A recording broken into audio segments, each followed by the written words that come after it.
Yo. Welcome to another episode of Live from the Green Room, Season 2, baby. We back. It's another Tuesday, man. And I'm feeling good today. Episode 5. Episode number 5, man. Got my man Joe Fox in the building. Yes, sir. Yes, sir. What's up, Feezy? Hey, man, I'm good, brother. I'm back in this piece, man. I'm feeling good. All right. Workout's going good. All right. What you down? What you down? I haven't checked yet. Oh, yeah. That's how you know it ain't going all that good. Nah, I'm doing good, brother.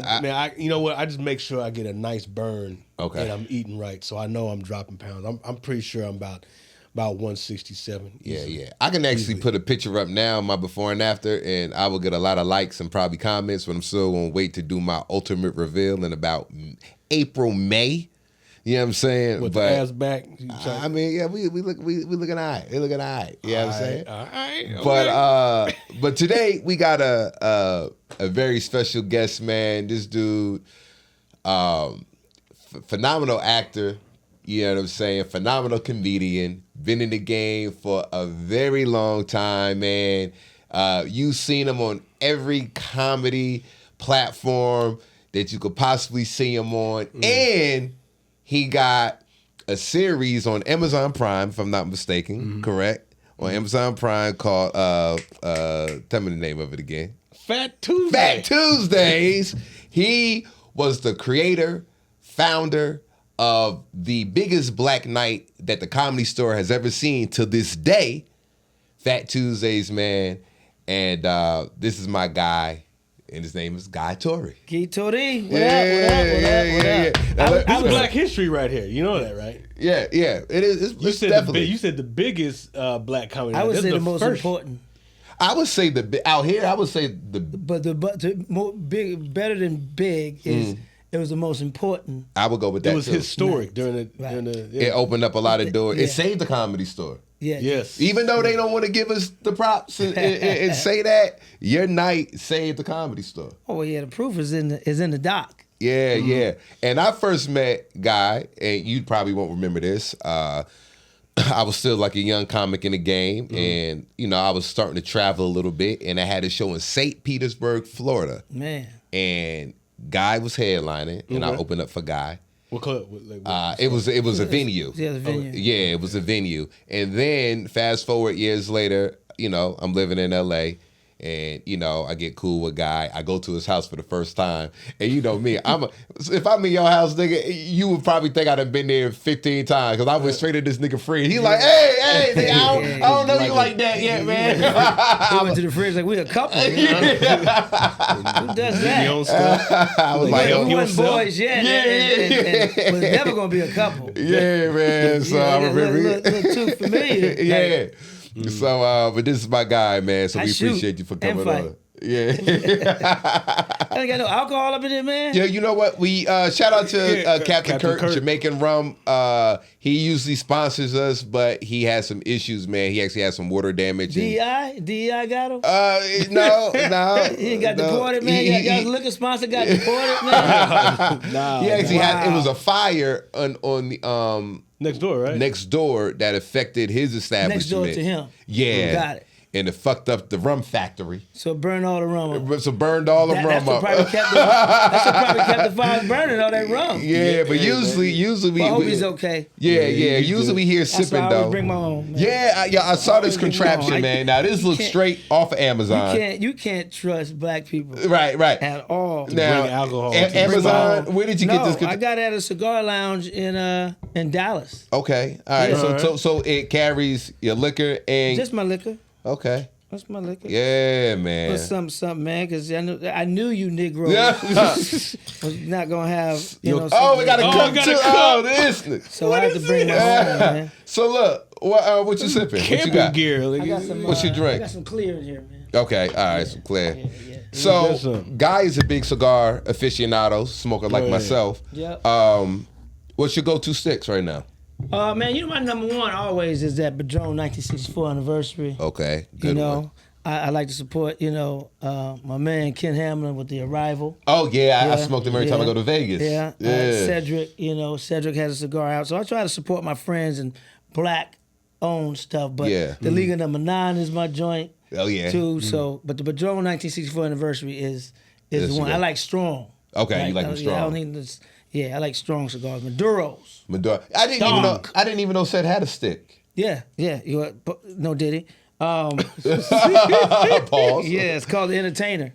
Wow. And where do you get those? I know the guy who blended it, man. So I get him from St. Louis. Okay. When I go home, I always get I said from St. Louis. Yeah, the Revival is good. I get them every time I go to 8 Cigar Lounge in I haven't Vegas. been there yet. I keep hearing about it. Oh man, you got to go, bro. Everybody talks about it. That's I'm not my a big spot. fan of Vegas, but Yeah, but go smoke. I mean, it's a good place to go smoke, man. I actually watched the Super Bowl there last year, and it was year before last, and it was good, man. But Marlon Wayne's got a cigar out. I haven't tried it yet. yeah, Marlon. It's funny because a couple of years ago, right before Marlon shot his last special, especially before last, I was in Tampa at the Funny Bone. Now formerly Improv, now Funny Bone. Funny Bone, and I stayed over a day because I wanted to check out Marlon's set, and I took him to La Ferrona.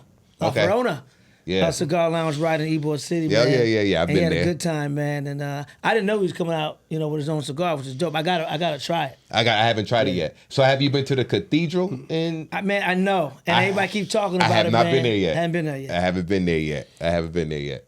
Oh yeah, I'm still here, man. I don't smoke. I don't drink. I don't have those type of vices. When men talk, you should just be quiet anyway. You talking about your vices and stuff like that. We just had a grown man, That's how y'all connected. I was like, man, I don't smoke nothing. Yeah. Now we don't connect over sports. We don't connect over politics. We don't connect over spirits or cigars. Yeah. Not me and Joe. I have a problem with Joe. Yeah. For some Okay. reason, Okay.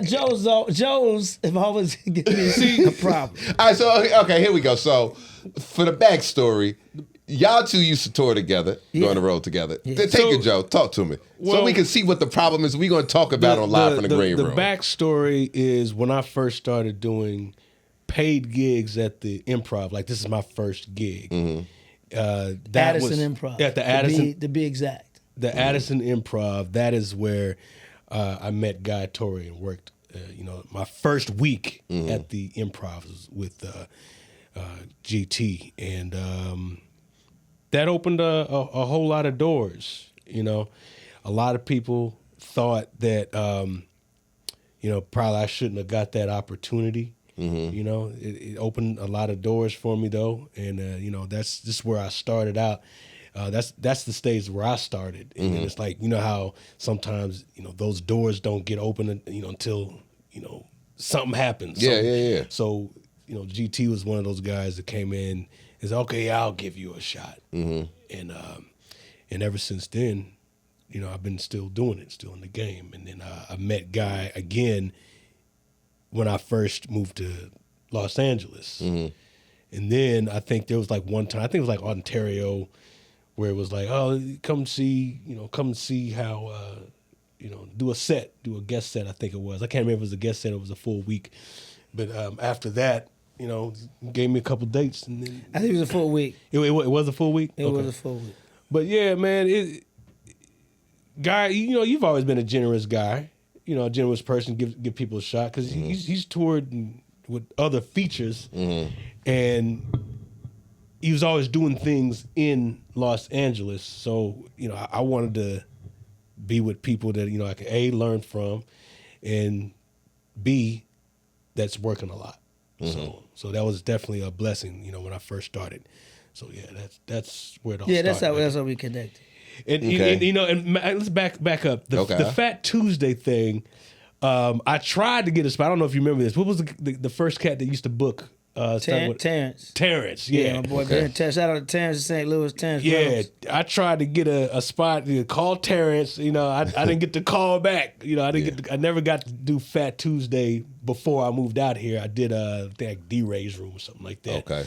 But I remember the first time I went to Fat Tuesday, it was after you had passed it on. Tripping on Tuesdays. Was it Tripping on Tuesday? No, or was it Gary on? Well, I'm saying Fat Tuesday because I'm referencing the night that you started. Right. So that was like, what, 94, 95? No, I started in 95. Okay, 95. So I didn't get a chance to see it. I saw it after when it turned into Tripping on Tuesday. Right. And it was still Tuesday night. Right. It still had which almost didn't happen. Which part didn't happen? It almost didn't happen because I had left the Comedy Store Fat Tuesdays because at the time I was busy. I was busy as heck. Yeah. Right. I'll keep it clean for right now. But no, I was recently married. You know what I mean?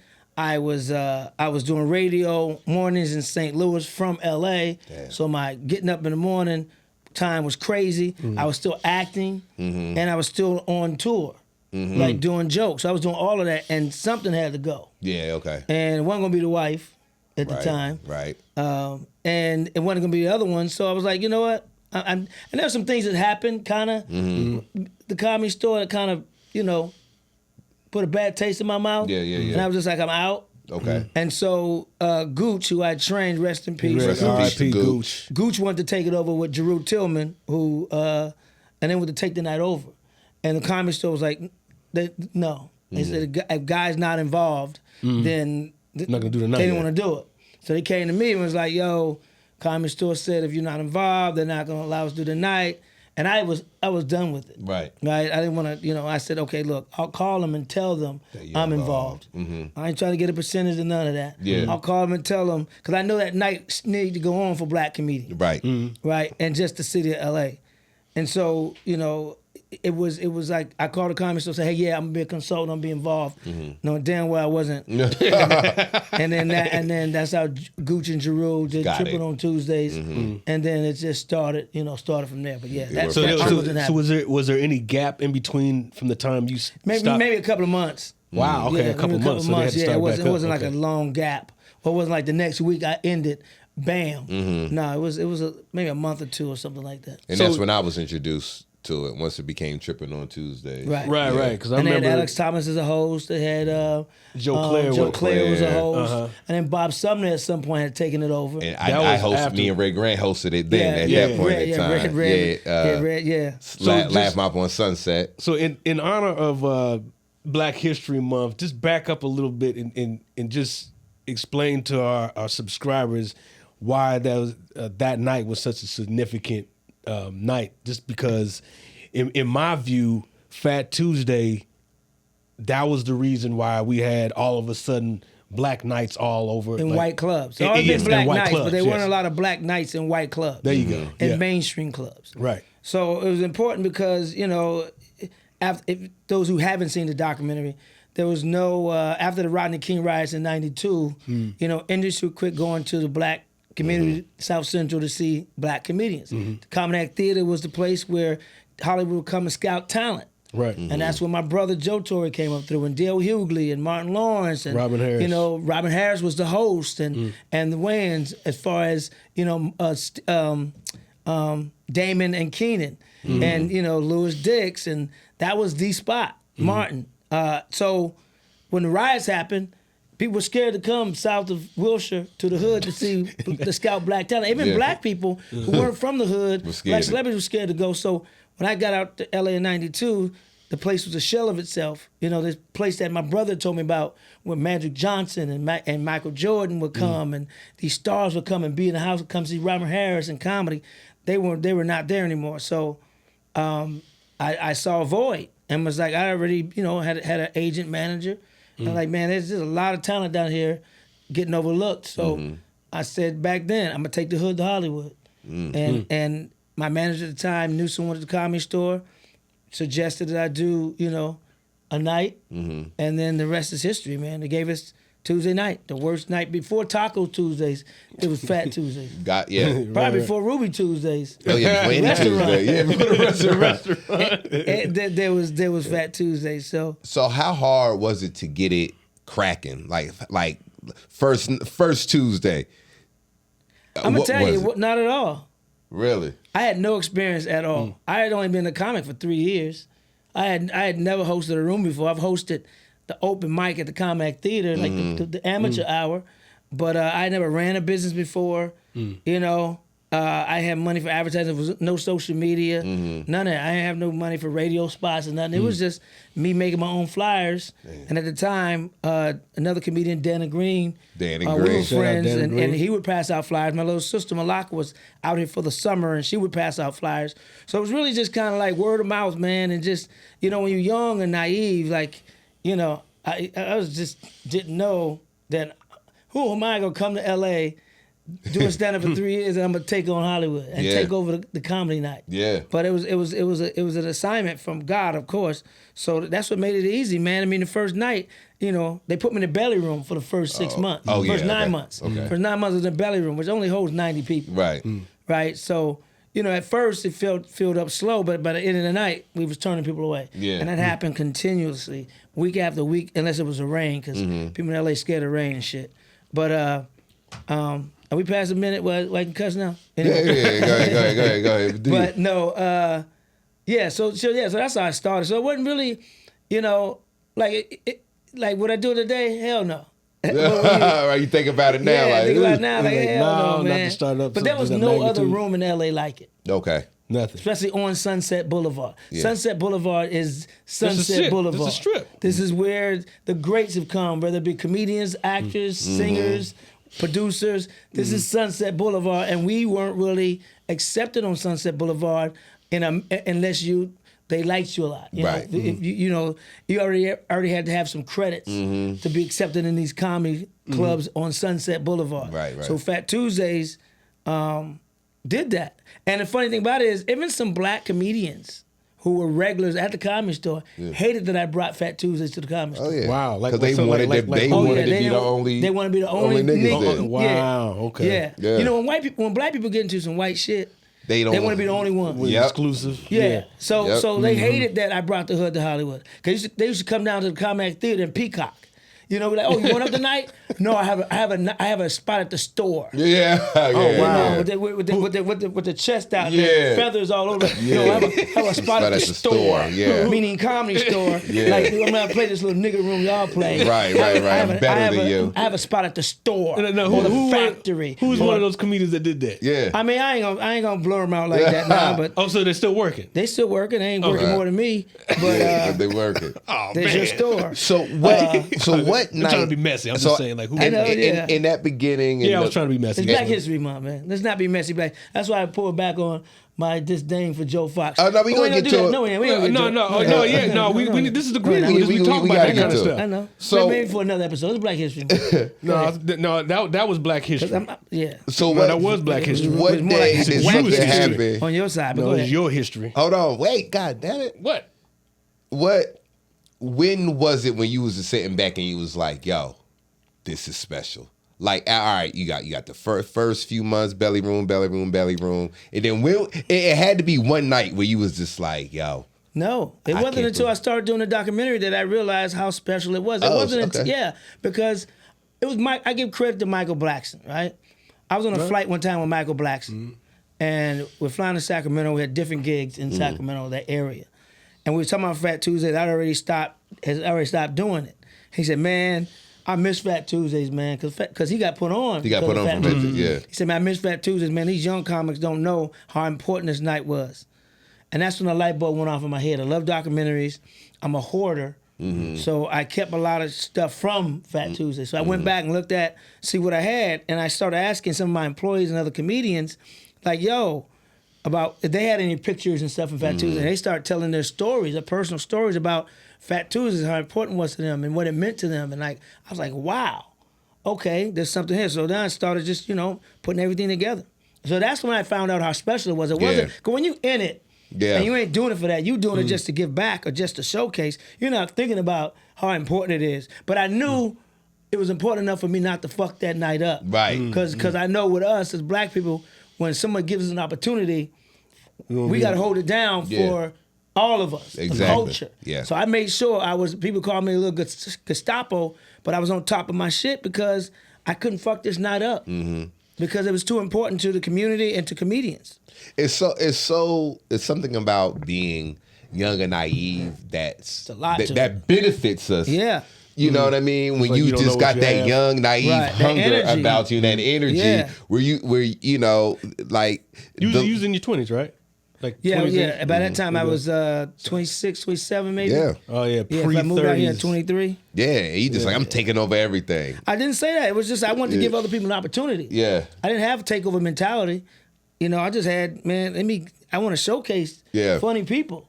You know, You and know, just to funny give, black people. Yeah, just yeah. to More give some importantly. other perspective, this was going on while Def Comedy Jam was. Yeah, Def Comedy Jam inspired me as a comedian, Yeah, period, yeah. and Fat Tuesday. I patterned Fat Tuesdays off of Def Comedy Jam. Right. Yeah. Yeah. There's a lot of people that like from my perspective. I don't know. You see, you came in 2008, 2009. So, Damn, I was already divorced by then. Yeah. I came late. Yeah, I mean, but you heard about that night prior to coming. oh yeah. So yeah, that's the thing with me. No, I mean, you know, knowing you guys, like, and you have the archive, the tapes, and then when you hear the stories, and then everything adds up once you see the documentary. Say, man, this was going on while we was watching the stars do they thing on, become stars on Def Comedy Jam, but we didn't know that they were working out. They were getting deals. They were getting deals on your stage. Yeah, well, yeah, Or man. being seen in a major exposure before that show. I mean, I got American History X. That rolled because of Fat Tuesdays. And, Mike Epps got next Friday because of Fat Tuesday. Cube was in there. Michael Blaston got next Friday because Cube and them saw him in there. And, the list goes on and on of the people who came out of there who got either agents or managers. Tucker, I heard Chris Tucker. Chris Tucker got Fifth Element because they saw him at Fat Tuesdays. He showcased at Fat Tuesdays. Nick Cannon? I mean, huh? No, Chris Nick Cannon. Tucker. No, but Nick Cannon was Nick Cannon discovered too. at Fat Tuesdays. He was there one night, and Will Smith and his team was in there, and so Nick Cannon was discovered there. So many people benefit from they have Pryor. A lot of people got a chance to perform in front of Pryor, who used to come, because of Fat Tuesdays. I mean, so it was something that was done unselfishly. It was something that was done with intention to showcase, black comedians of color. And do you think there's a void now for that? Or Well, we got a lot of rooms now because now, you got Chocolate Sundays, which came out to Fat Tuesdays. You got D-Ray has Monday nights at Monday Improv, night. but before then it was Corey Zoo Miller called Freaky Mondays, Big Spike. What was that? Spike Yeah. Thompson was the one who put that on as an shout out Improv. to Spike. Okay. Yeah, Improv had a couple of people, but Big Spike, who gave me my first shot, one of my first shots when I first started doing stand-up. So yeah, man. So and then around the country, like the Improv is a chain. So other improvs around the country Started doing saw both. how much it was profiting off of these niggas, and they started their own urban nights. Other comedians would go back to their town, And then start their own- and say, "Hey, Terry got this night going on in L.A." Blah blah Same blah, thing and then the Improv. Because they had the Improv Monday nights, so they was able to call the Improv and say, "Yo, is this true? These niggas buying a lot of Hennessy and chicken wings?" Yeah. Yeah, them niggas, come on. Yeah, you run out, it's gonna be a war in that motherfucker. Right. So, and then the Funny Bone, which is the Improv sister club, and the B markets back then. Now they're in A markets too. Now. They started their urban nights. I know Gary Owens started one in Cincinnati, and Gary Robert Owens Dixon started had a black one. night. Ain't that Started a black night. Right. Ironic. Steve Wilson had one in Buffalo, and I think in Orlando at the Improv now Funny Bone. So Yeah. it was inspiring.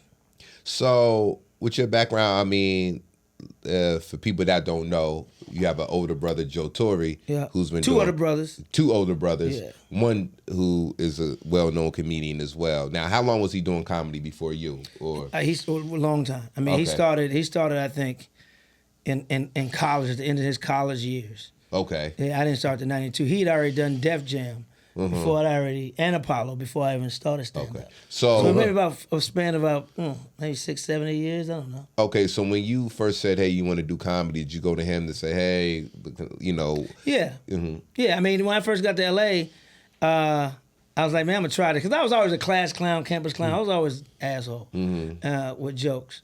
So I remember he had a show.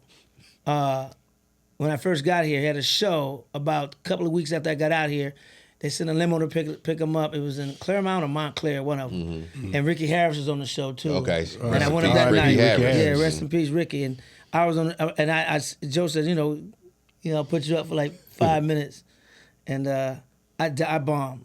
Something Joe Fox is familiar with. I bombed. I died a death of 1,000 dogs, man. They looked at me like I took my dick out in church, man. Damn. And Joe's used to that.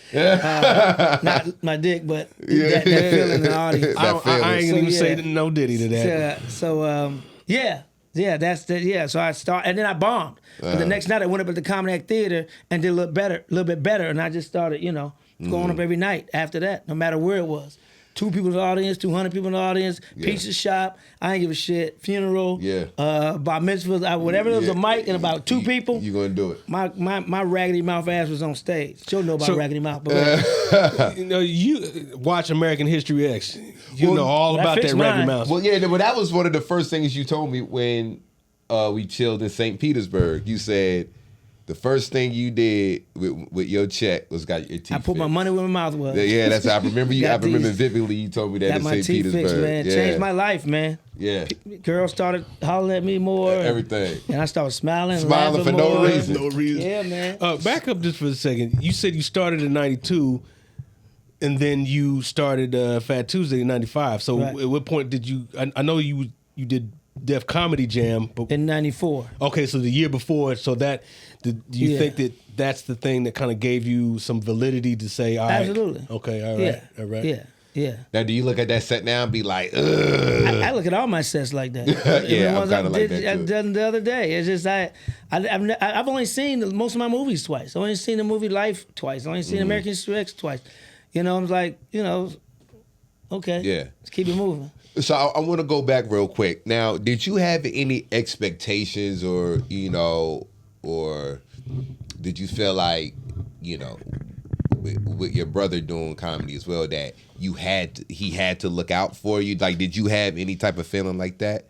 Or were you just like, I know I got to kind of just do this on my own? Or of course. Was your was you looking for him to help you? I mean, no. Mm-hmm. Being the number 5 or 6 siblings, with 4 older siblings, I mean, we've always kind of had a healthy competition. Whatever they did, I did. Mm-hmm. Either did it just as well, if not, maybe better sometimes. Mm-hmm. So it's always been that. But our parents raised us to be independent. We don't depend on nobody. We got this. Yeah. And we're independent to a fault sometimes. But I was like, I want to make the thing about it is too because Joe was such a bad kid. Right, in school. Yeah. Joe got a lot of ass whoopings, man. Right? Joe was always mischievous, man. Yeah. And so he left such an impression on his teachers. When I would get those same teachers, they would mistakenly call me Joe. Oh, man. Like some of the same coaches he had in sports, some of the same teachers. And so I was already used to being called Joe by mistake. Mm-hmm. Right? So I wanted to carve out my own identity. Gotcha. So when it came to going to high school, I went to the same high school he went to. He'd already graduated, but I went there for about 2 semesters, and I got tired of being Little Joe, so I bumped into another high school to make a name for myself. Gotcha. Went to college. When I go visit him at Lincoln University in Jefferson City, Missouri, I was Little Joe. Boom, I said, when I go to college, I'm going to somewhere else, Southeast Missouri State. I'm not going. So I was always trying to working on carving my own lane, being my own man, and then I jump into the same profession that he's in. Right. And it's like, okay, let me find my niche there. So how do I separate myself from Joe and that? Well, let me be funny. No, I'm just joking. I'm joking. Joe was more of a bagger. I was more of analytical storyteller. So I didn't want to copy his style. He's great at what he does. Improv, off the cuff. Yeah. What they call it, crowd work now. Yeah, right. Man, crowd work been around. Joe's one of the masters of crowd work back in the day, man. So I just wanted to carve my own lane and do my own thing. So it's always been like that. Gotcha. Still to this day. Yeah. I'm out of liquor. And you guys, man, we should have got a buy. I thought we may have. TORRY coming, man. Yeah, right. They don't do that We research. can send the intern not even 21. I was about to say we could send the intern. No, it ain't that bad. I'm just got a nice little buzz going.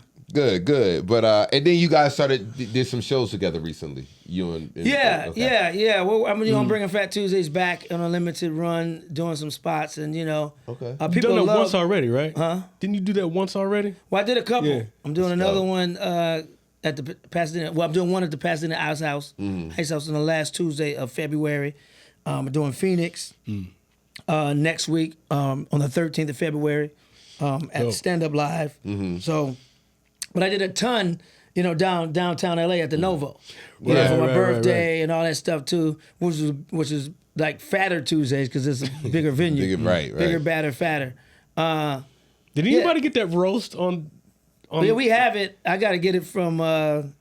Was you there? Fremantle. Yeah, I was there. Oh, I was there. It was good. Yeah, that was my 50th birthday. Yeah. 6 years ago. Wow. So, out of your career, what are some of the highlights of something that you, prior to you getting it, you was like, yo, I want to do this. Like for instance, I saw you in an episode of Martin. Right. Now, for me, if somebody would ask me that, if I had did an episode of Martin, that would have been mine. Like, yo, I did an episode of Martin. Well, the most important thing I've done in my career was Joe and I was able to buy our parents a house. So that was by far. Oh, that's awesome. Number one. Man, to be able to give back to them. Yeah. So yeah, that was number one. The other stuff was like, of course, the acting, the writing came first. Okay. Wrote an episode of Martin, guest starred an episode of Martin. I started as a PA, production assistant on the show Martin, which is, those of you who don't know, delivering scripts, getting coffee, doing everything nobody else wants to fucking do. Right. But it was the most important job that I had because I learned about the industry with that job. I learned LA with that job because I had to drive and drop off scripts and run errands. So it's before, GPS. You had the Thomas guide and the highlighter. You had to know where you was going. Yeah, so now I got to learn LA. I got to learn what a production is in TV, what it looks like, who does what a producer does, a line producer, what a director does, and all that stuff. Plus, I got to watch one of the greatest to ever do it, Martin Lawrence, and that great cast that they had, man. Watching, seeing what's on the page and seeing what comes out of their mouths, like, man. So it gave me, it was a great school to learn acting, to learn writing, because I wrote an episode because Martin told me to sit in the writer's room and learn the writing process. Oh, nice. So it was a better than any college education can give you. And I'm not saying don't go to college, but I was right there in the fire, one of the hottest sitcoms of the 90s. Of course. I would have loved to have been in that. Yeah, that was a blessing, man. I think about it now, like, wow. Yeah. Yeah. Now, during those times when you were around such, good writing and other comedians, were you working with any of those other comedians that, like, touring? Like, who else were you touring with? I didn't really tour. I took Def Jam. Okay, I did Def Jam. I started comedy in 92, taped Def Comedy Jam in 94, in January 94, right after the earthquake in Northridge, the big one. And then later that year, August, I think, I started touring with Def Jam.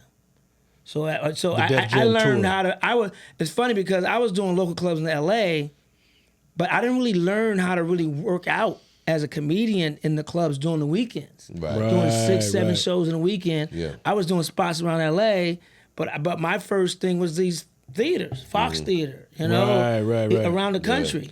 Now, who else was on those tours? Well, they were in and out, but Joe was the host a lot of times. Ricky Harris was the host a lot of times. Rest in peace, Ricky Harris, and rest in peace, Yvette Wilson hosted a lot of times. Adele Givens was on that tour. My man Talent was on that tour. Deion Cole did some dates with us. Small Fry did some dates with us. Monique did some dates with us. You name it, man. It was Angela Means did some dates with us. Shout out Reggie Angela McFadden Means. did some dates with us. Reggie. So yeah, it was on and on, huh? It was a baptism by fire, basically. Because I learned how to perform before I learned how to work out. Oh yeah. So you was really, Yeah. and that's not you kind of missing a little piece there. 19, I believe it was 98 or 99, Kings of Comedy. Kings of Comedy. So you were the first, not the first host, but I was the first host. You was the first host of the Kings of Comedy tour. Now, Steve wasn't on it at this time, Steve was headlining. he was Steve was okay. Steve was closing. Yeah. I was hosting because of Fat Tuesdays. Walter Latham, saw me at Fat Tuesdays. I had a good rapport with all the comedians, and they asked the Kangs, about me and was it okay for me to, and they all signed off on it. So that was a blessing because I learned from all those guys: Steve Harvey, Bernie Mac, and Cedric. DL hadn't joined the tour yet. So it was just okay, us. now that I didn't know. It was, He came when I left. He did a date with us in, I want to say New Orleans, because I think Bernie couldn't do New Orleans, so they had DL fill in. And it was a great choice by Walter Latham because DL was seasoned. DL was selling out 3,000 and 5,000 seaters by himself. Oh wow! You know what I'm He saying? was on TV at that time too. And he had the Hughleys, which was bringing in a white audience to the Kings. It was genius for him to add, and I ended up leaving the tour voluntarily. Okay. And so they end up adding DL, moving Steve to the host, and then having Bernie close, and then Cedric and DL, fill the other slots. So how did they pick them as the Kings at that point in time? Were they like the There's hottest? so many stories. At the time, they were guys who were selling out, 5,000 seaters by themselves. Okay. I think rumor has it, and don't quote me on this.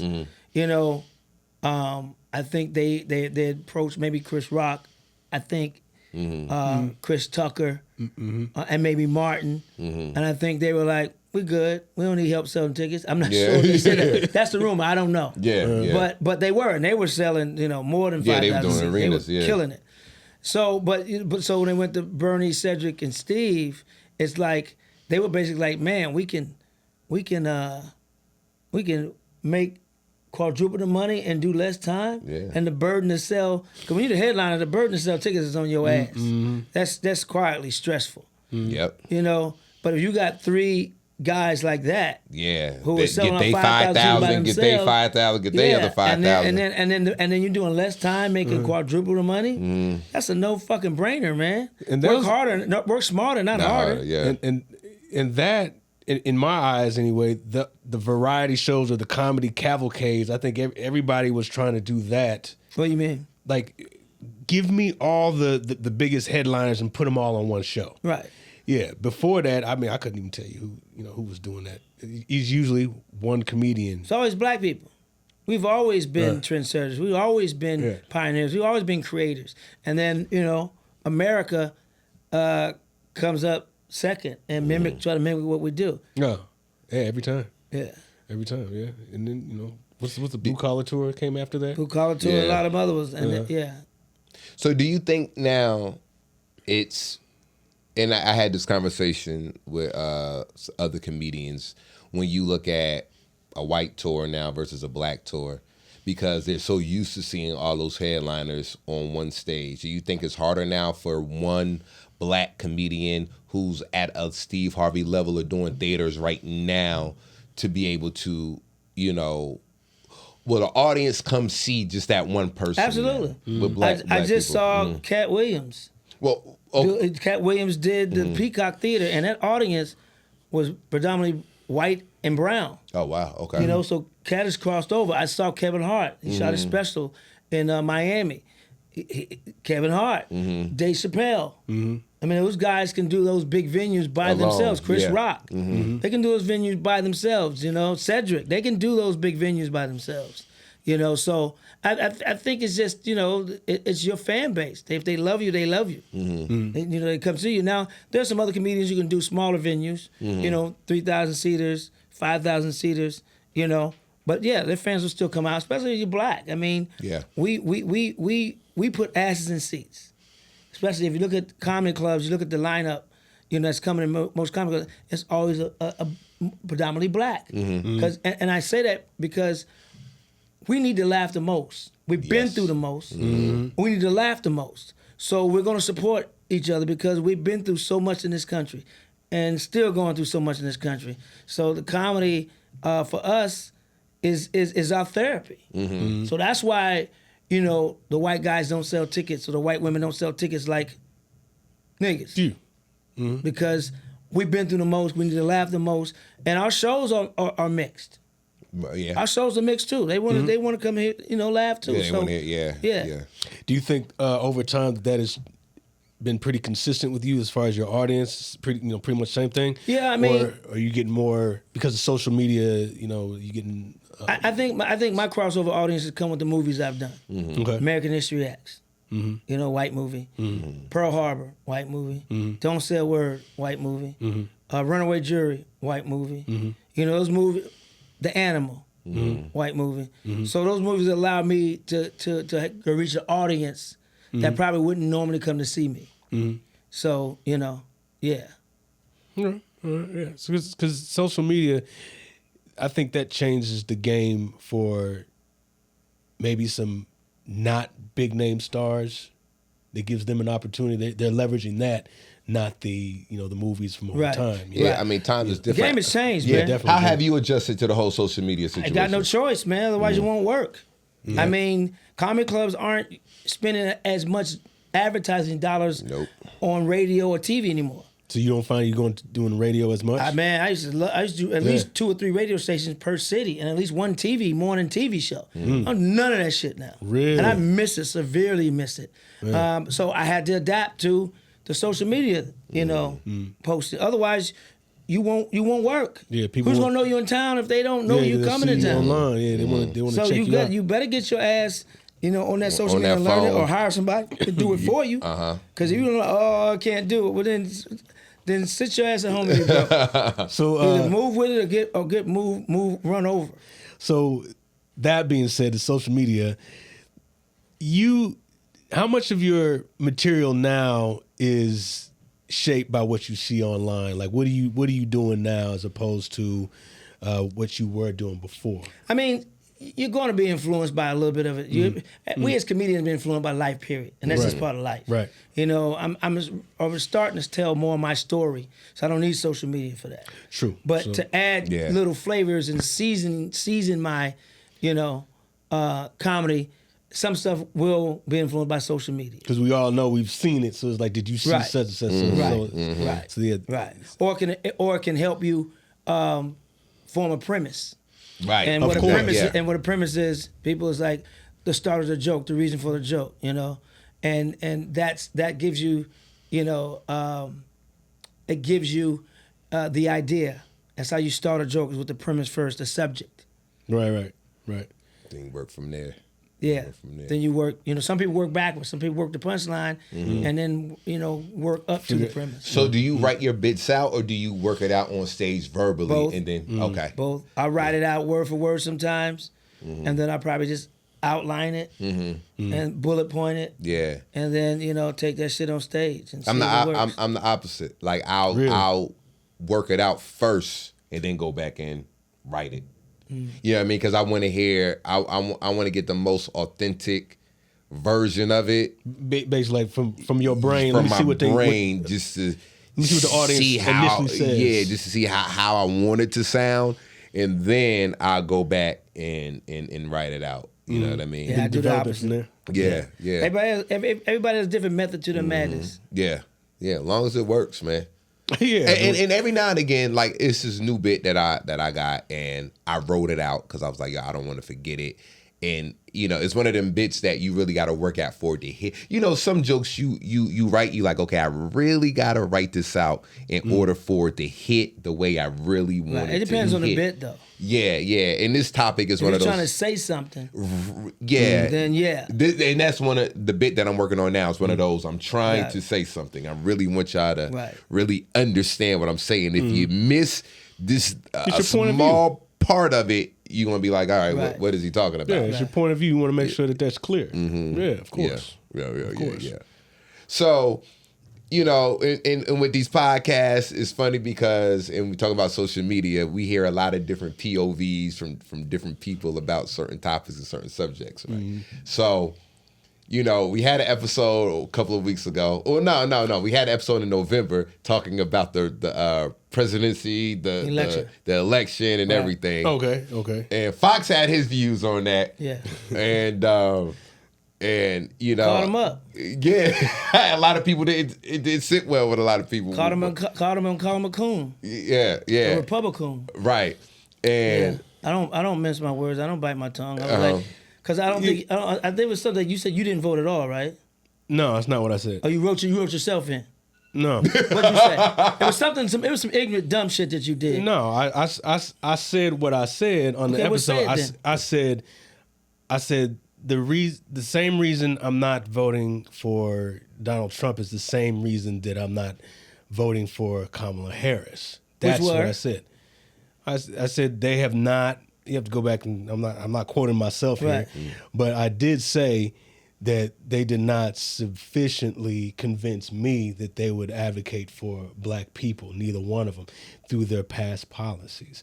And that's the same reason. So that's the reason that I gave. We won't rehash that. But, yeah, we don't. I think you're wrong, and we can agree to disagree. Mm-hmm. But well, we definitely disagree. I got, when I followed Miss Harris, I definitely saw her agenda and what she wanted to do for black people, with loans, business loans, the prison issue that a lot of black people had a problem. She put a lot of niggas in jail when it wasn't that many, and they were all guilty any damn way. Right. I always say that. And also making sure the government, like she did it with Biden, as vice president, made sure that these banks were loaning money to minority, which I don't like that fucking word, but minority business owners and things like that, making sure these smaller banks, because the Wells Fargo and Bank of America allegedly wasn't really loaning stuff to black people, so she was getting these small independent community banks that were in our neighborhoods to loan money to business owners or things like that. So it was a lot she was going to do, but still it was still better, I felt, than what the other Satan was going to do. Well, understand that. So I mean, you're just to let you know, Guy and I have known each other for too long, way too long. And I regret. But understand, Guy is a very expressive person when he thinks he's right.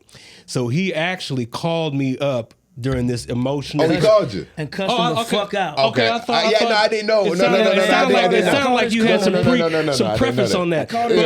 But understand, during that time, I mean, it was an emotional time. It was pretty serious, pretty serious. And because of the clip that you saw that was clipped up, and I don't know if you watched the whole episode or not. I don't think that you did, but you called me based on that. Did you not? Yeah. Okay, so that... Then I watched it, but go ahead. Okay, then you watched it, but not to say that's supposed to change your mind. You said what you said. You express yourself. But, with a lot of friends of mine that I express myself who but understand, you have every right to do that. Absolutely. Okay, and just like I have every right to exercise my right to vote. And that's what all that was about. And I think, and I'm not talking about just you, I think a lot of people saw how they want to participate in the political process. And I think hopefully this next, after this next 4 years. Shit, we got 4 years to go. Okay, well, to get through. Hopefully, if we get there. Yeah. Hopefully, some people didn't vote at all.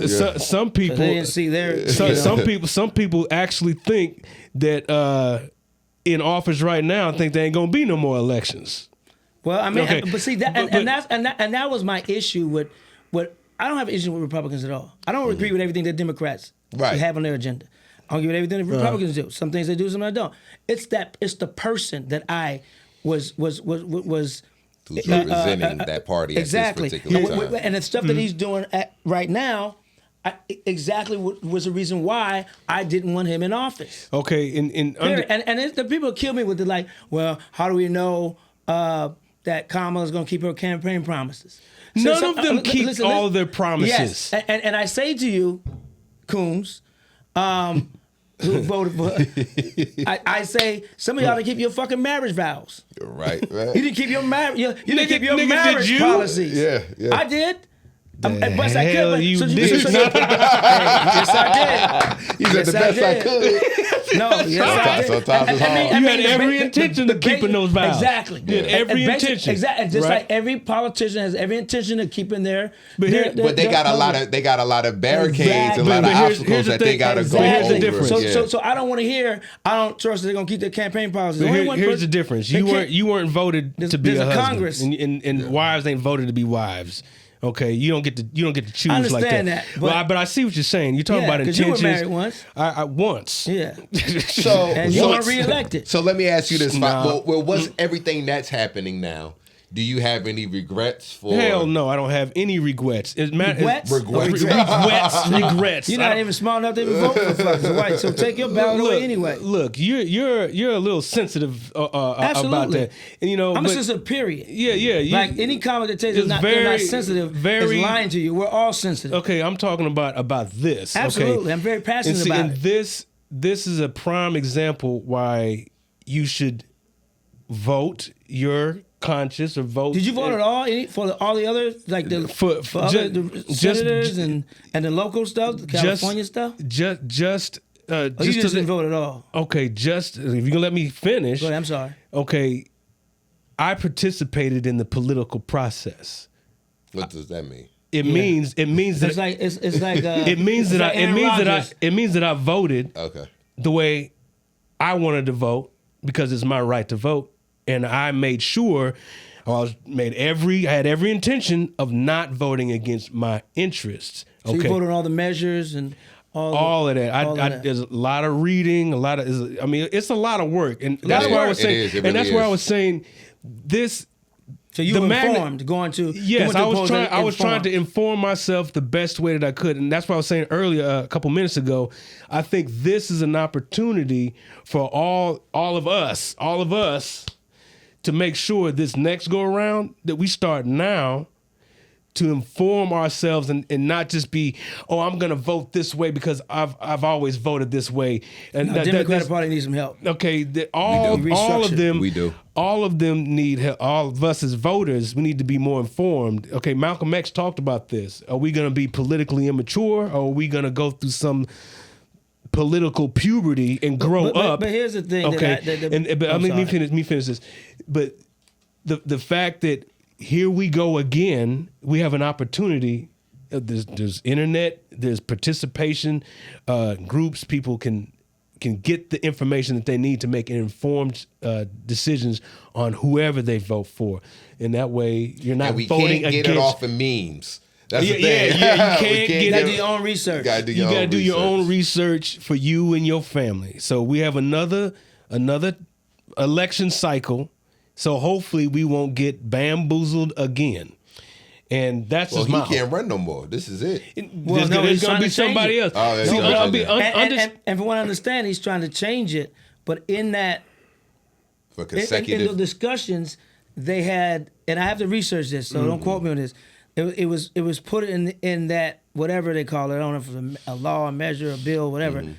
That Obama can't run again. Because if you pass something that says you can do a third term, then he's afraid Obama's gonna come out and run against him, and he's gonna have to run out against somebody they tell you exactly beloved. what they're doing. So those of you who didn't like Kamala, and just didn't vote at all, you helped this dude get in office for this bullshit to be happening, and that was my point. It's like you may not like Kamala Harris, right? But this motherfucker's the devil. But understand, and I'd rather take a chance. The lesser of two evils, if you want to say that. That's that's your point of view. I think for too long that is the wrong way to vote. You can vote however you want to, but when you vote, I'll say, what do you want? Do you want a knife in your stomach or do you want a gunshot to the head? I'll take the knife in the stomach. Okay, all right. Do you want to be anally assaulted or do you want to or do you want your children to be anally assaulted? Which one are you going to take? The lesser of two evils. I think I need to take you to West Hollywood. Okay, well, see, because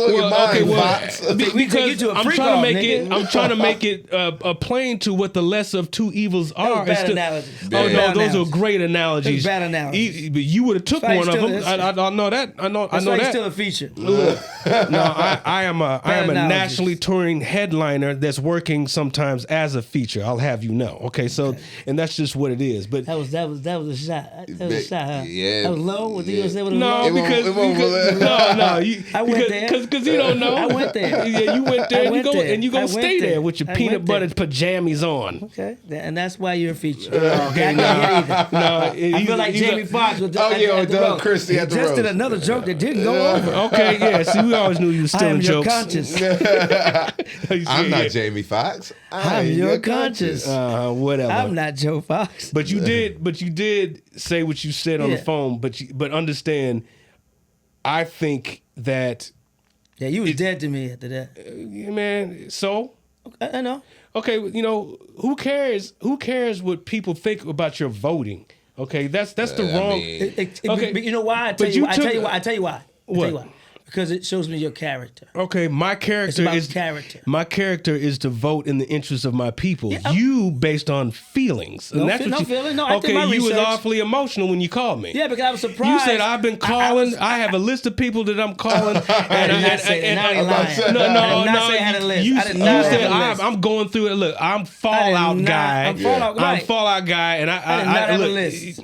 Nigga, So you said you're not the first person that I call. Right. I'm going through and I'm calling I didn't people. have a list, but I had a few people. Nigga, you had a few people that you wanted to give a piece of your mind. Coons, so okay, whatever. You don't even know what a coon is. Okay, I'm yeah, look it up. You don't even know what you don't even know what the hell you're talking about. So you just wanted Kamala to win, and I understand that. I did, and there's nothing wrong with that for several reasons. For several reasons, because you don't like the but orange guy. Also, I would love to see a woman run. yeah, that would have been. What? I want the best person. Yeah, exactly. I want to see a woman. I want the best person to be to sit in that United seat. States of America. Okay, we need the best puppet to be up there to do the dance. We don't have it right now. Yeah. Well, you know what?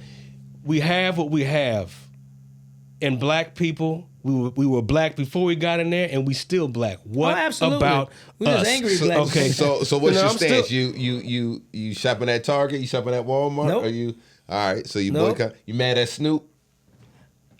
Now that's not. Yeah, I want to know that. I'm not canceling Snoop. I'm not canceling Nelly. All right. At all. We on the same I know page him with that. personally. Right. You know, and was I?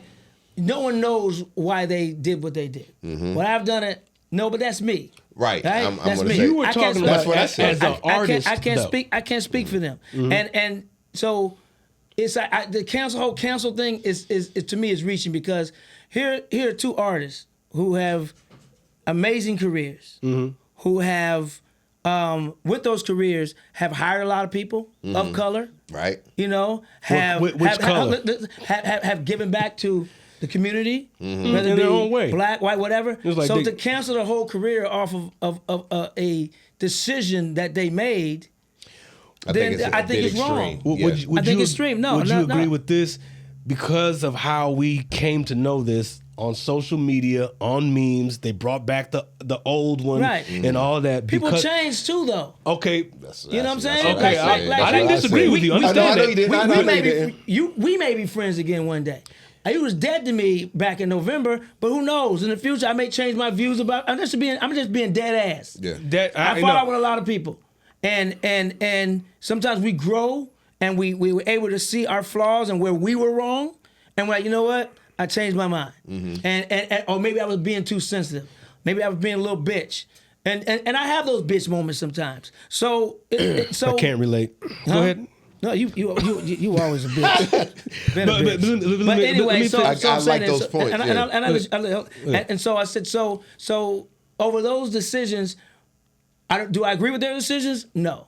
Am I gonna cancel them? No. You ain't agree with everybody and what they do. People don't agree with everything that I do or say. So that's my point. Yeah. But what I was saying was the fact that you, not just you, but people, they learned about this and they reacted based on what they saw on social media. Because like what you were saying, hey man, if it's in a meme, it got to be true. Right.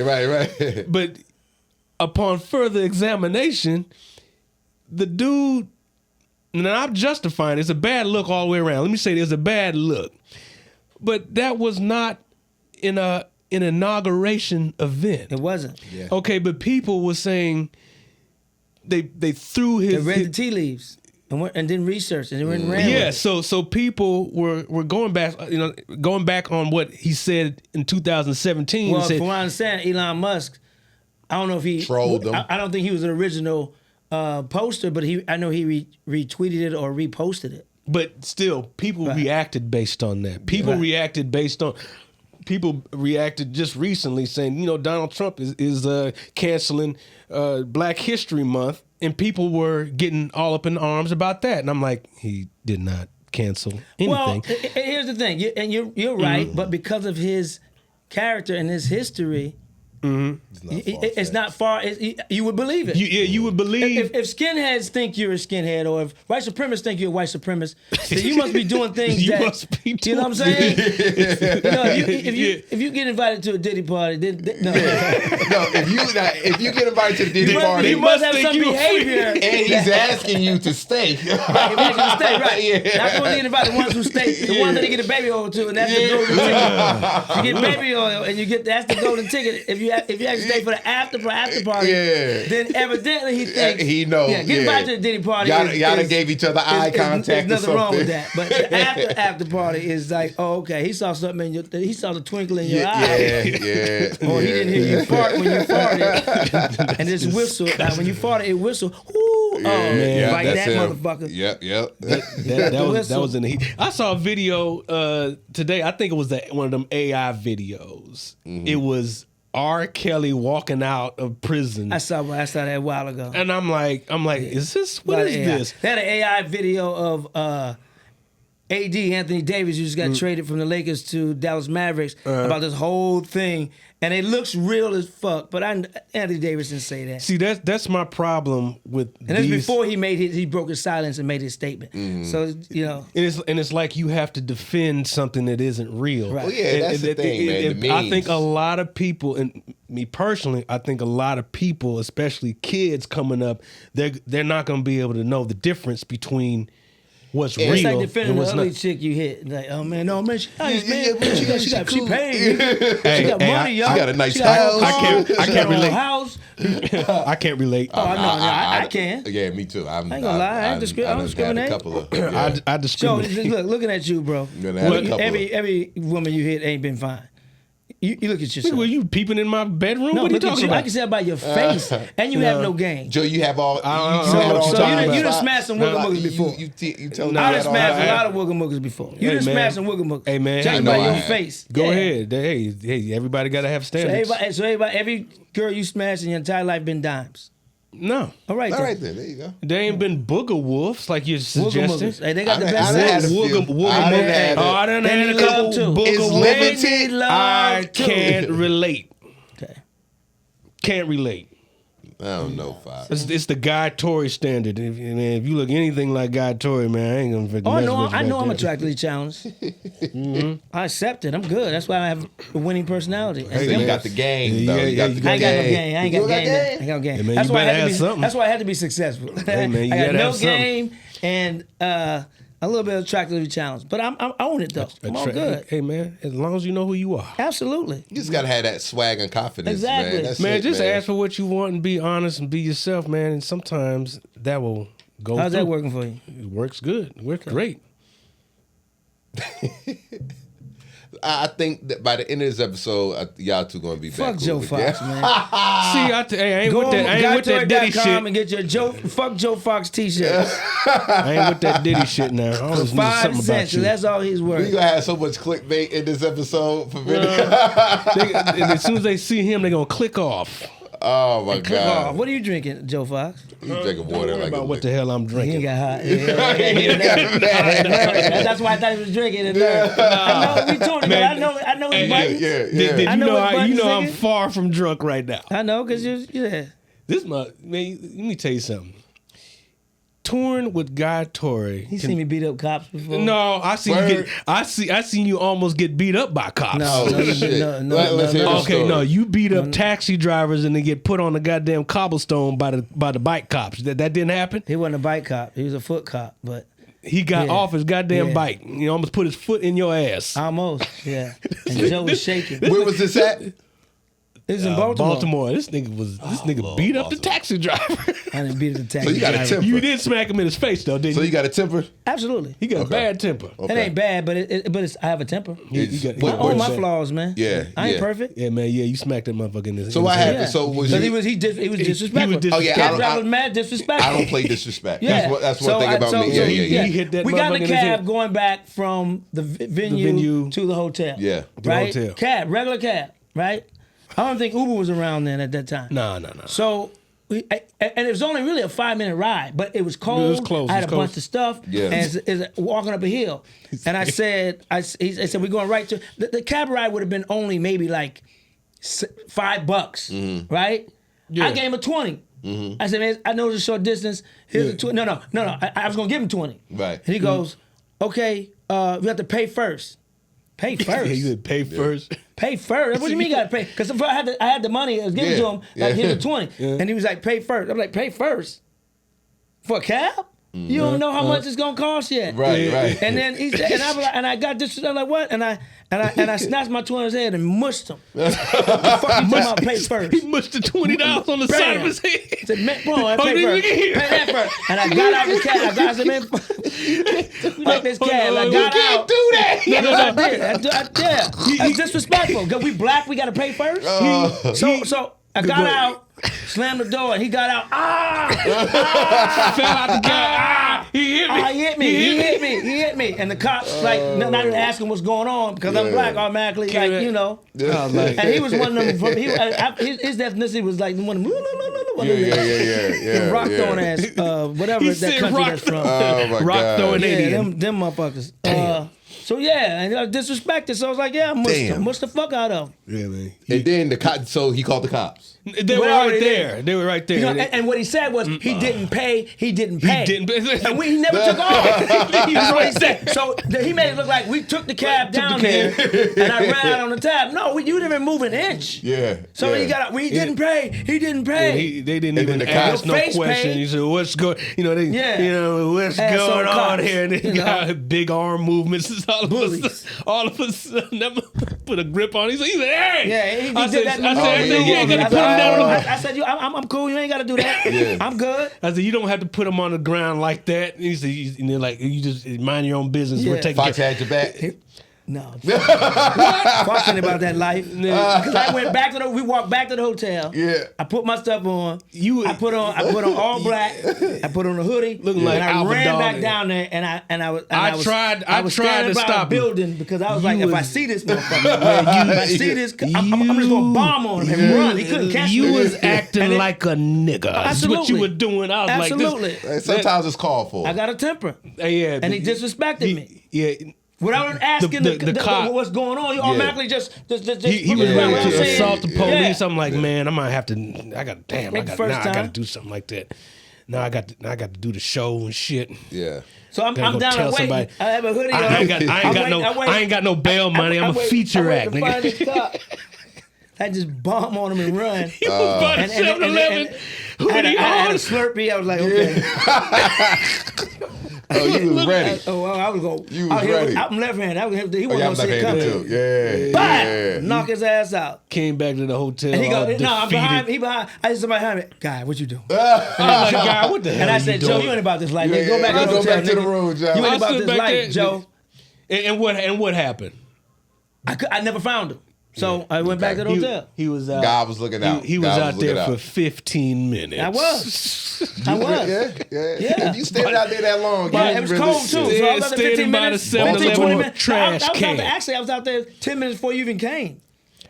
And another 15 I after came that. back out. I came back out and found where you were. Ain't no place to go except for where we were. Yeah. It's where the Baltimore Comedy Factory used to be. downtown before on you Light, moved. on Light Street. Yeah, it was on Light It was in Street. the power Yeah. plant or whatever. Yeah. That, you know, but Yo, the fact that you was standing in the corner in Baltimore with a slippery with a black hoodie on, Hoodie on, it's son. like that's already I'm wild. about to kill this. I was hotter than slave pussy, man. That's already I was- wild. Yeah.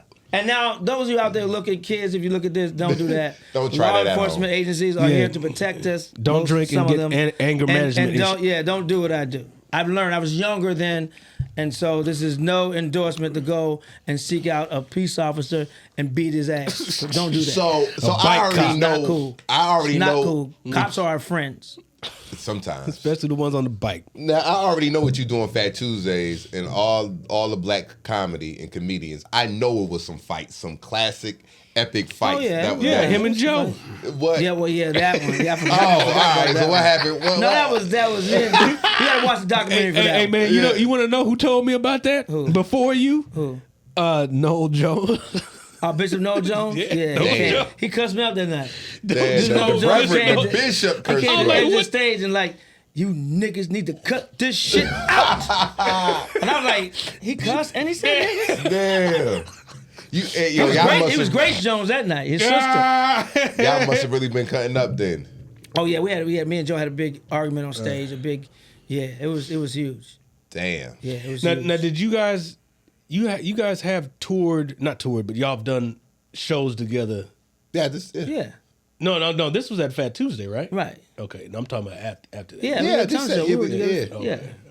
Yeah. Yeah. They just We don't recently. stop that. We don't stop that check. But now we could have done more. I'm gonna be honest with you. You could have done more because I hold grudges, and I can be a little bitch sometimes. And like I've didn't want to work with my brother a lot of times, so I did hold up, some money from doing that because of my own sin of not forgiving. So are y'all We're doing not now? forgetting. So Yeah, we you're good this week. Good. He said we good this week. We good this week. You know, I And next mean- week. I didn't understand. I said, man, why you talking about your brother like that? Like he ain't nothing. Like y'all didn't know, come out the same woman. Family always Family fight, Nah, nigga. that's- Cain nah, and that's Abel, different. nigga. That's Cain more- killed yeah. Cain and Abel, nigga. They killed one of them, killed the other one. Yeah, Cain killed Abel, niggas, and so we ain't gonna kill each other. Right. Damn. Right. Damn, you sure gonna Families talk about fight, bro. They do. Oh yeah, I know. I'm just saying I ain't never seen no shit like that before, man. Hey man, well you're Am I my brother's you're keeper? Brady Bunch ass. Is your happy last name family. Torrey? Fox. Yeah. You're vanilla ass family. Yeah. Fox came up real good, man. Yeah, his parents come to my I show. came up Yeah. with a whole lot of love in the We house. had love too. Okay, yeah, but not for each other. We do. It was just we This we nigga- got two alpha males. About to say, yeah, you got the two two alpha alpha males, males. man. Like I said, our parents raised us to be independent. So we got two alpha males and one's older brother. So usually sometimes older siblings want to hold it over your head. Mm-hmm. And alpha male is like sometimes it's like, okay, enough is enough. I'm a grown ass man now. So that's what it is. You're But there's old- love there too, though. Oh yeah, yeah, of course. of course, man. Yeah. I mean, family's family, man. But so Ramon, that's the oldest sibling, right? No, he's not. He's the He's not. oldest He's the boy. oldest- he's the oldest He's the man third child. sibling. Okay, and how much older is? He's about Older a than- year, a little bit, a year and a half older than Joe. Okay, and Maybe okay. yeah, mom was getting. How many? Mom got it in. It's 6 of us total. Okay. six Tories. Okay. So the oldest sister, is she still living or? Yeah, she's in South Carolina. Okay. All right. That's cool. Christina, Roberta, Ramon, Joe, Guy, and Malaka. Right. Okay. The ghetto bunch. It's 3 boys, 3 girls. Oh, that's perfect though. Even Steven. Yeah, that's perfect, man. Yeah. How is your mother, by the way? Mom's good. 87. 80. Nice. 87, walking around, Mom's my prayer warrior. Still in the house? You got her? No, we moved her. When my dad passed away, we had to downsize. The house was Okay. too big for her by herself. Okay. So we moved her to a smaller 2-bedroom condo closer to my sister, so my sister Roberta can Could go keep check an eye on on her. her and check on Still- her. still My the mom same, couldn't same. manage the house by herself. It was too big. Oh wow. Yeah. Well, that's good to hear, man. 87. Good grief, man. That's dope. I come from a big family, but just sorry, And like numbers or just size? size. So Only, yeah, like I got. Girth. He's saying you got fat people in your family. Nah. Clumps. You got a clump- you got a clump ass family. Yeah, no, not in I that said in word. numbers or in size? Yeah, numbers, Because man. you like you got that gene, that fat gene. You know what? You probably got some fat people in your family. No, I do. Yeah. I've definitely I can tell. had some. You got your some fat jawline. Your people. jaw, you got I got a fat jawline. that big It's a jawline. beard. It's I a mean, beard. But you work out, so it's not, you're not gonna get it. But the rest of your family probably fat as fuck. Yeah, I got. Now look, everybody on my mom's side, they all good.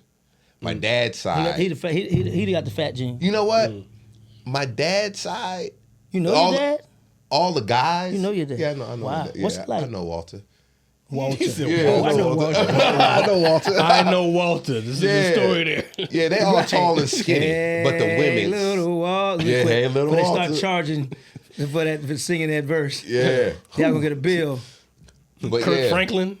No. No, That ain't Kurt that was Franklin. Tony. Yeah. Oh, okay. Yeah, I'm just saying he's I'm gonna get you, little. Don't sing too much, bro. They gonna charge You you. gonna charge me? yeah, Gonna charge you, bro. What's his name? We Raphael. gotta say this- we this- don't own the rights to this music. Yeah, man. So you gotta sing a little bit and then cut it off. Yeah. So then, what's your next goal? Like, what is something out of all the stuff you've already accomplished and done? What's the next thing for you? What? Go to a Create Diddy more- party. Create more opportunities. create more opportunities for black comedians. Create more shows. I got some unscripted stuff. I got some scripted stuff. The Fat Tuesday documentary really opened up a bunch of doors. That did good, man. So I want to be able to create to give us, black comedians. I say black comedians because we're forgotten about. No one really kind of looks up. We're like not even a low man on a totem pole. We're the cement in the ground holding that shit up.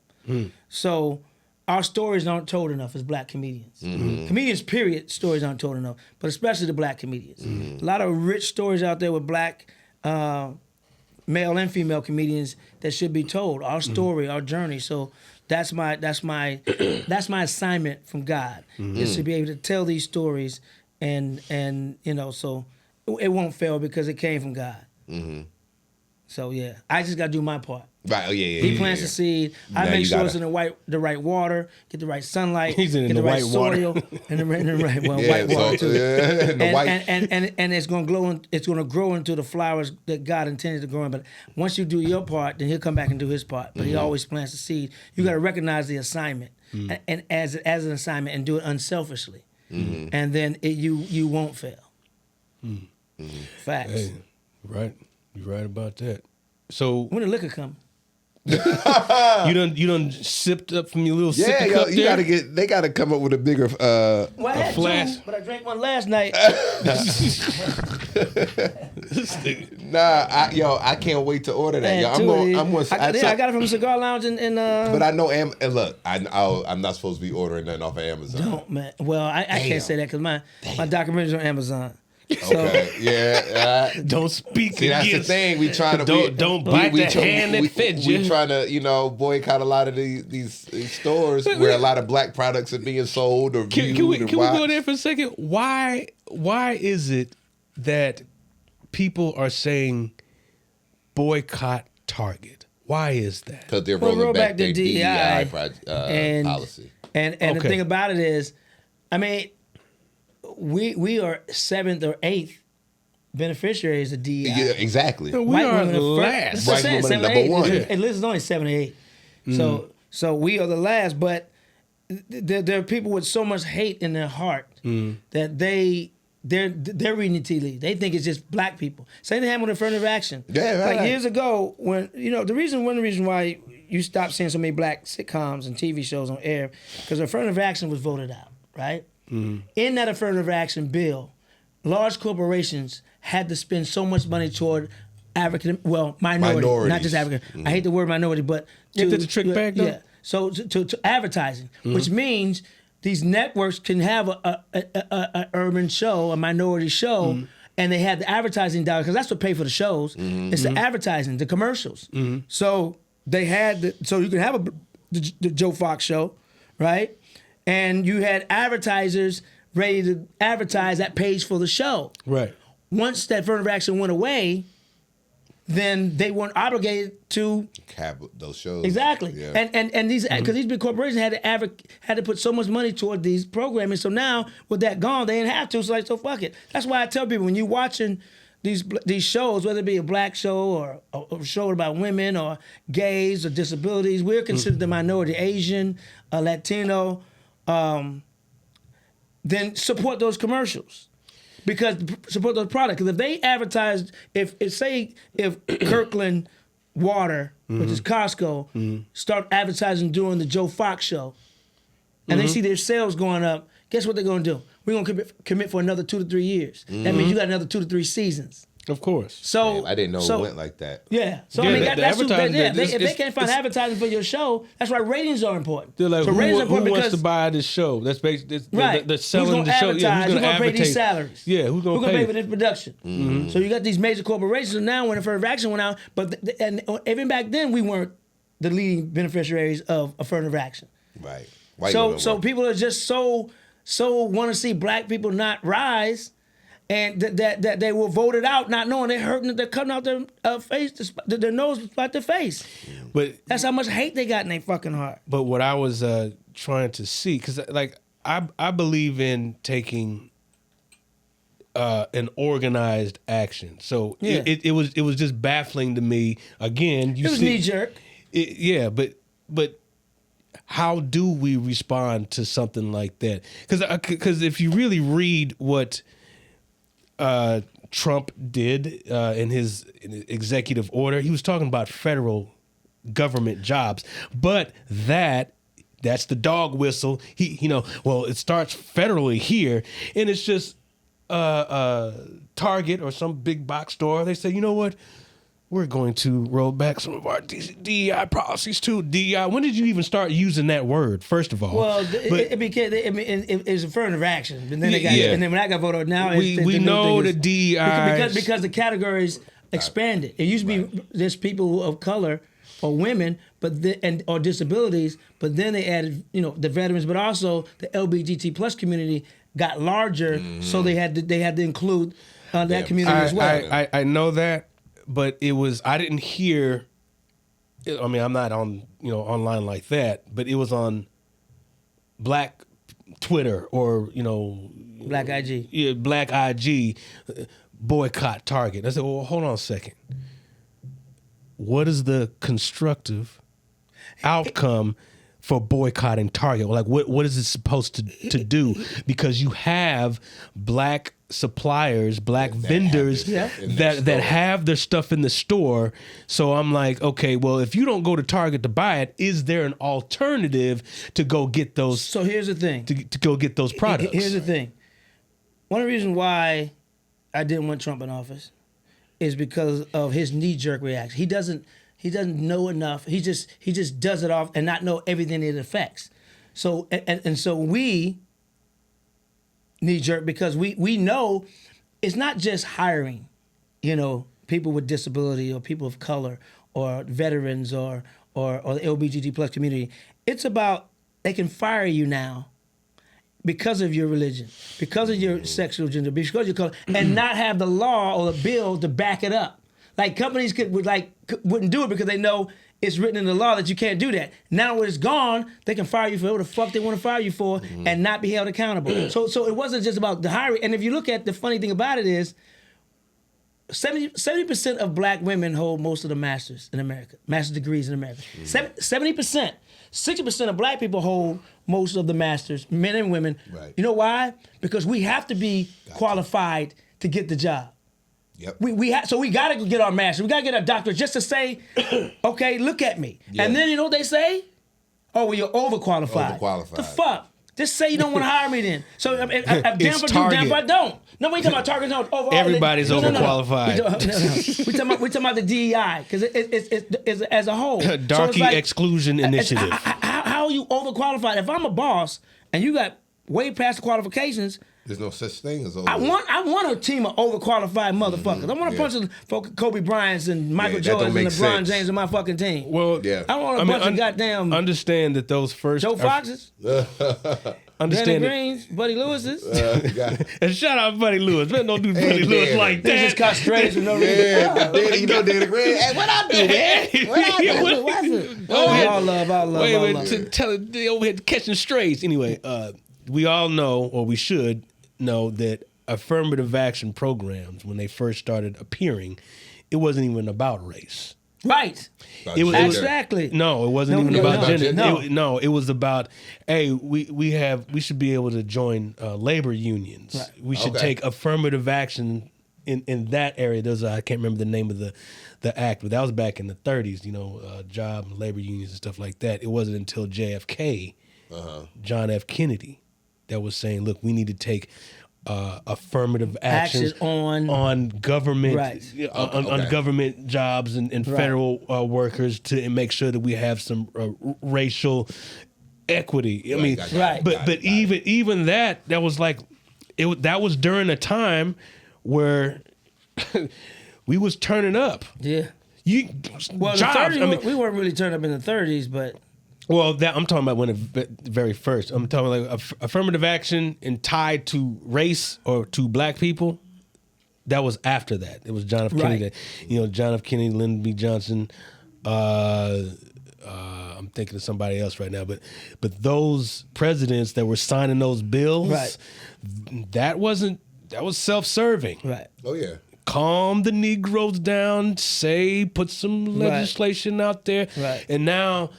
Years later, when it appears that they're going to take that away from us, I said, well, you had the trick back already in there from the very beginning. Right. So I think people forget that, and we have these knee-jerk reactions, and all of a sudden it's like, okay, hold on a second. If we boycott, like, why are we boycotting? Because of what they did. I understand what they did, but the net effect of it is affecting us negatively. We already don't get the main benefit. They also was taking some of the black products off their shelves and that's the domino effect. I mean, but at the end of the day, what was you trying to do? You trying to shut down and make Target shut down a store? No, they were trying to do the whole thing. It's hit them in the pocket. Sometimes people don't understand until you hit them in the pocket. Okay, and that is what I was getting at. It's like, okay, you want to hit... Because it's about greed. They want their money. You want to hit them in the pocket for how long? And what is that supposed to do? Until they say, you know what, we fucked up. Yeah, right. We gonna roll these out back up in this. Okay, so that's when you have to have an alternative and say, look, instead of going to Target, we need to have here. And I heard some voices, some voices, go to these websites, buy black. They threw some alternatives. I know I posted it. Boycott Target, right? Oh, you posted it? Oh. And Naeem, plastic cup boy Naeem Land, he goes, man, I ain't trying to go pay $23 for lotion at CVS. But did you see? And I hit Tabitha Brown's page and said, hey. Yeah. Oh, yeah, shout out to Tabitha Brown. And I was like, hey, I got to rethink it. I don't want to affect your product. Yeah, I'm proud of, especially black women. I love supporting black women. So we just got to fight. But we were knee-jerk. We were sensitive and emotional when it happened because we still emotional from November 5th. You not, because you voted for him. Right. So, says who? So I'm just saying, I gotta say, not talking about just you, but people in general. I'm not going to vote at all. That means you're voting for Trump. What? I just said I'm not going to vote at all. Yeah. I'm not going to vote at all. Well, we definitely believe in that. We definitely know now because he won. Yeah, and the fact that we're still talking about it is just freaking crazy because Kamala, she lost. Hey. At now, some if you're point, in a certain tax bracket, I know billionaires, right? No. Yeah, me too. And who do not like Trump. But they're like, it benefit them. It's like, look, they get them I tax can breaks. pay $10 million in taxes or $20 million in taxes. I'm like, I kind of understand. And that's a damn shame. I get it. But there's some people who are nowhere near that tax bracket. Yeah, most of us. And so it's like you, and you're not even white. Not that you have to be white to vote for Trump, but the fact that he's deporting some of your family members right now. But there's some people, some brown people who don't care. They like, man, let them come over the way I did, but your parents didn't. Yeah. So there's dissension within the own brown community about that. Well, which I found disturbing. Like, when man, I don't want to see my people get sent back. Yeah. When you're mistreated because of what you look like, and that's the government, that's not what we're trying to have happen to us. It's like, in my opinion, that was going to happen anyway. That he was going to Not like win. this. Now they grabbing the wrong bit. They grabbing Native Americans and everything. Okay. They just don't they don't know who they like. Yeah, you got brown people. You got brown people now don't even want to go to a bar and order a drink with ice in it. Nah, that's it. You want ice? No ice. No any ice with that. Man, that's pretty insensitive, man. Give me his hot ass beer. Give me his hot ass rum and coke with no ice in it. No ice. Damn. Yeah, man. I think it's just a dress rehearsal. as a dress This rehearsal, country would be nothing without immigrants, man. it'd be nothing without us. The world would be nothing without It'd be immigrants. nothing without black people. We weren't really immigrants. We weren't. We was over here. We was already over here anyway in Right. some regard too. So I was anyway. listening to some YouTube videos that saying they're already pulling out the word slave out of the history books, and we're gonna. That's the other thing. He wanted to take funding away from school who taught Black history. That's why I didn't want to vote for him. It ain't just he's Republican. No, it's like shit like that. But they were doing that anyway. And then it sparked.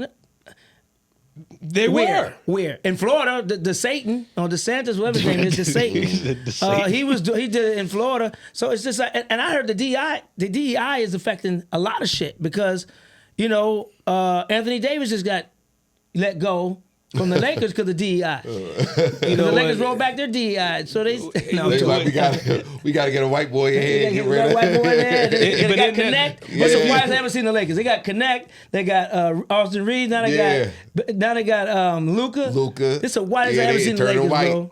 Turn it back to the 50s Lakers. To the Minneapolis. Yeah, the Minneapolis with George Mikan. Right. Yeah, it looked like when what's his name used to play, Jerry Buss and all them. Jerry Buss didn't play, but not he's the owner. I mean, Jerry talking West. about Jerry West. Jerry West. Sorry, He yeah. don't know sports. When Jerry West used to play and hit that ball across the fence, that's Whatever. Joe Fox. Hey, look, Joe you live Fox. your life vicariously through the sports stars I do. because you never excelled in that area. That's okay. I got receipts. I showed you my receipts. You got one. I was an athlete. You got one Basketball. videotape Well, I wasn't that good at where basketball. they let you score. Football, track. Let the special kid And wrestling. score. You wrestled around, rolled around with them other dudes. Yeah, I believe that. Why every time you say so, you take a sip? Huh? Because he don't believe in himself. That's his nervous. It's just Whatever, man. Well, look. Joe's so easy to pick on, man. I know y'all could bicker for another hour. You know what I mean? But listen. Sound like an old wife. We gonna You should know. Yeah, she old. So are you. we gonna do another episode in a couple of months, boxing episode where we gonna have Joe and Guy in a I'll boxing beat ring. Joe. I'll beat the dog shit out of Joe Fox. It's gonna be a live It's studio always allowed audience. to get the ass whooped. Okay, well. Yeah, I'm yeah. here for it. It's gonna be a pay-per-view event. And, here for it. I'm not gonna No hit on gloves? old people. Bare knuckle, Jack Oh, Johnson you saw the style, bare no knuckles. gloves. Headgear? Huh? Headgear? No, hell no, man. Straight knuckle. gladiator. Straight gladiator.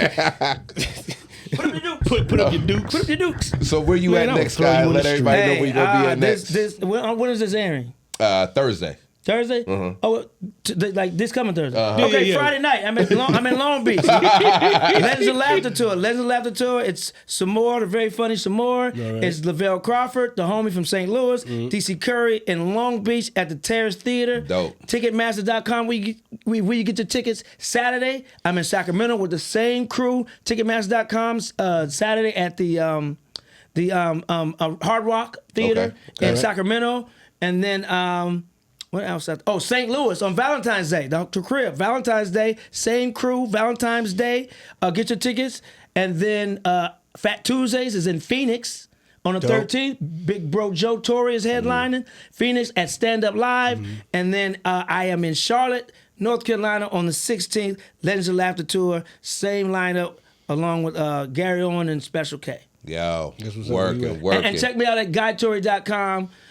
GuyTorry.com. And I'm a narcissist, so it's also GuyTorryLive.com. There's also GuyTorry.me. And there's also MrGuyTorry.com. Pick any 4 or 5 of my websites, and they're all different, and have fun. Nice, I'm a narcissist. nice.